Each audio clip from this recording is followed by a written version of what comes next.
इस संसार में बहुत लोग भगवान का नाम लेते हैं, पर बहुत कम लोग उस नाम द्वारा लिए जाते हैं। नाम लेना एक क्रिया है, पर नाम में समा जाना एक अवस्था है। राधा नाम कोई साधारण शब्द नहीं है, वह कोई मंत्र नहीं जिसे गिनती में जपा जाए। राधा नाम एक चेतना है, एक संपदन है जो तब प्रकट होता है जब आत्मा संसार से थक चुकी होती है और सत्य की गोद में विश्राम चाहती है।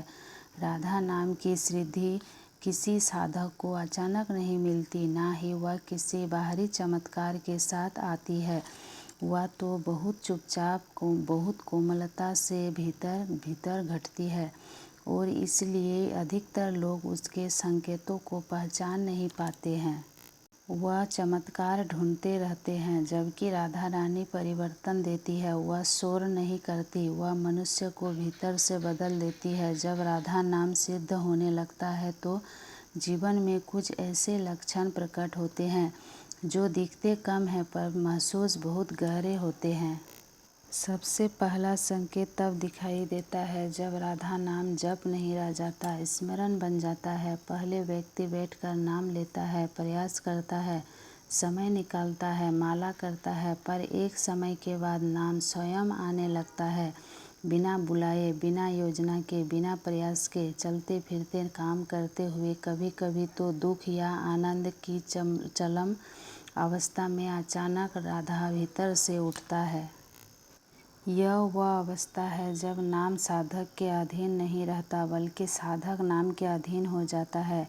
यह बहुत बड़ा परिवर्तन है, क्योंकि यहाँ अहंकार का नियंत्रण टूटता है। व्यक्ति यह नहीं कह पाता कि मैं नाम जप रहा हूँ, बल्कि केवल इतना महसूस करता है कि नाम मुझ में बह रहा है। यही राधा नाम की सिद्धि की पहली दस्तक होती है। यह अनुभव बाहर से भले ही साधारण लगे, पर भीतर भीतर यह आत्मा को पूरी तरह पुनर्गठित कर देता है। दूसरा संकेत मन कोलाहल से जुड़ा होता है। संसार वही रहता है, वही समस्याएं, वही लोग, वही संघर्ष, पर भीतर कुछ बदल जाता है। जो मन पहले हर छोटी बात पर अशांत हो जाता था, अब धीरे धीरे शांत रहने लगता है। विचार आते हैं पर टिकते नहीं, दुख आता है पर डूबता नहीं। राधा नाम सिद्ध होने पर मन में एक प्रकार की स्थिरता आने लगती है। यह कोई जबरन लाई गई शांति नहीं होती, बल्कि एक स्वाभाविक ठहराव होता है, जैसे कोई भीतर बैठकर कह रहा हो, जो हो रहा है होने दो। यह वैराग्य नहीं है, यह पलायन नहीं है, यह स्वीकार है। और यह स्वीकार तभी आता है जब भीतर कोई ऐसा सहारा मिल जाए जो संसार से सबसे बड़ा हो। राधा नाम वही सहारा है। वह मन को समझा देता है कि सब कुछ निरंतर में है, भले ही तुम्हें अभी दिखाई ना दे। तीसरा संकेत इच्छाओं के स्वरूप में परिवर्तन के रूप में प्रकट होता है। राधा नाम सिद्ध होने पर इच्छाएं अचानक समाप्त नहीं हो जाती, पर इनका भार कम हो जाता है। जो चीज़ें कभी बहुत महत्वपूर्ण लगती थी, मान, पद, तुलना, स्वीकृति, वे अब उतनी निर्णायक नहीं लगती। व्यक्ति कुछ चाहता है, पर अगर ना मिले तो टूटता नहीं। यह बहुत सूक्ष्म परिवर्तन है। बाहर से देखने वाले को लगेगा कि व्यक्ति उदासीन हो गया है, पर भीतर में एक गहरी तृप्ति जन्म ले चुकी होती है। राधा नाम आत्मा को यह स्वाद चखा देता है कि वास्तविकता सुख क्या होता है, और एक बार वह स्वाद मिल जाए तो संसार की मिठास फीकी लगने लगती है। यह वैराग्य नहीं है, यह परिपक्वता है। यह राधा रानी की कृपा का सबसे सुंदर रूप है। चौथा संकेत भक्ति के स्वरूप में दिखाई देता है। जब राधा नाम सिद्ध होने लगता है तो दिखावे वाली भक्ति आकर्षण नहीं लगती। ऊंची आवाज़, बड़ा मंच, प्रदर्शन, इन सब से मन धीरे धीरे हटने लगता है। व्यक्ति को एकांत प्रिय होने लगता है। शोर नहीं, शांति चाहिए होती है। राधा नाम गुप्त होता है, वह प्रचार में नहीं फैलता, वह तो चुपचाप हृदय में उतरता है। इस अवस्था में साधक को किसी को बताने की इच्छा नहीं होती कि वह क्या साधना कर रहा है, क्योंकि भीतर कुछ ऐसा घट रहा होता है जिसे शब्दों में बांधा नहीं जा सकता। यह संकेत बताता है कि अहंकार पीछे हट रहा है और प्रेम आगे बढ़ रहा है, और जहाँ प्रेम होता है वहाँ प्रदर्शन की आवश्यकता नहीं रहती। 5वां संकेत भावनात्मक स्तर पर प्रकट होता है। बिना किसी स्पष्ट कारण आँखों में नमी आ जाना, हृदय का अचानक भर आना, किसी भजन या नाम को सुनकर भीतर कुछ पिघल जाना, यह सब राधा नाम सिद्ध होने के लक्षण हैं। यह कोई भावुकता नहीं है, यह स्मृति का जागरण है।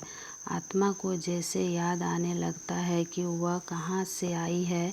यह आंसू दुख के नहीं होते, यह किसी अपूर्णता के नहीं होते, यह तो उस मिलन की आकांक्षा के होते हैं जिसे शब्द व्यक्त नहीं कर सकते। राधा नाम आत्मा के भीतर छुपी उस स्मृति को जगा देता है जिसे संसार ने ढक दिया था, और जब वह स्मृति जागती है तो आंखें मौन होकर बोलने लगती है। 6वां संकेत आत्मबोध से जुड़ा होता है। राधा नाम सिद्ध होने पर व्यक्ति अपनी गलतियों को देखने लगता है, पर स्वयं को कोसता नहीं। पहले जहाँ अपराध बोध होता था वहाँ अब करुणा आ जाती है। व्यक्ति स्वयं को एक प्रक्रिया के रूप में देखने लगता है, न कि एक दोषपूर्ण इकाई के रूप में। यह बहुत बड़ा परिवर्तन है, क्योंकि यहाँ आत्मदंड समाप्त होता है। राधा रानी कभी अपराध बोध नहीं देती, वे सुधार देती है। वे यह नहीं कहती कि तुम बुरे हो, वे यह कहती है कि तुम भूल गए हो, और इस स्मरण के साथ ही व्यक्ति भीतर से हल्का हो जाता है। यह अवस्था अहंकार के विघटन की है, जहाँ व्यक्ति स्वयं को ऊंचा या नीचा नहीं मानता, बस सत्य के सामने रख देता है। 7वां और सबसे गहरा संकेत अकेलेपन के समाप्त होने के रूप में प्रकट होता है। राधा नाम सिद्ध होने पर व्यक्ति कभी भी पूर्णतः अकेला महसूस नहीं करता, चाहे आसपास लोग हो या ना हो, भीतर एक संगति बनी रहती है। यह कोई कल्पना नहीं है, यह कोई मानसिक सहारा नहीं है, यह एक अनुभूति है कि कोई है जो देख रहा है, जो समझ रहा है, जो थामे हुए हैं। इस अवस्था में जीवन की कठिनाइयाँ समाप्त नहीं होती, पर उनका भार कम हो जाता है, क्योंकि अब व्यक्ति उन्हें अकेले नहीं झेल रहा होता। राधा नाम आत्मा को यह विश्वास देता है कि वह त्यागी नहीं है। वह विश्वास जीवन की सबसे बड़ी शक्ति बन जाता है।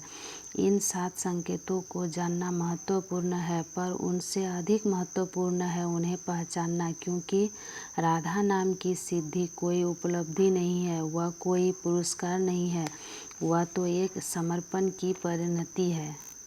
जब व्यक्ति स्वयं को खोने को तैयार हो जाता है, तब राधा रानी स्वयं को प्रकट करती है। वे वहाँ आती है जहाँ अहंकार थक चुका होता है, जहाँ आत्मा रो रही होती है, और जहाँ शब्द विफल हो चुके होते हैं। राधा नाम कोई मंत्र नहीं, वह माँ की तरह है। वह गिनती नहीं देखता, वह भाव देखता है, और जब वह भाव शुद्ध हो जाता है तब नाम सिद्ध हो जाता है। इसलिए यदि आपके जीवन में यह संकेत प्रकट हो रहे हैं तो उसे कोई चमत्कार न समझे, ना ही उसे दूसरों से तुलना करें, बस उसे सहेजिए चुपचाप कृतज्ञता के साथ, क्योंकि राधा रानी की सबसे बड़ी विशेषता यही है कि वह शोर नहीं करता, वह जीवन को धीरे धीरे पवित्र कर देता है, और जब जीवन पवित्र हो तो साधक स्वयं पूर्ण हो जाती है।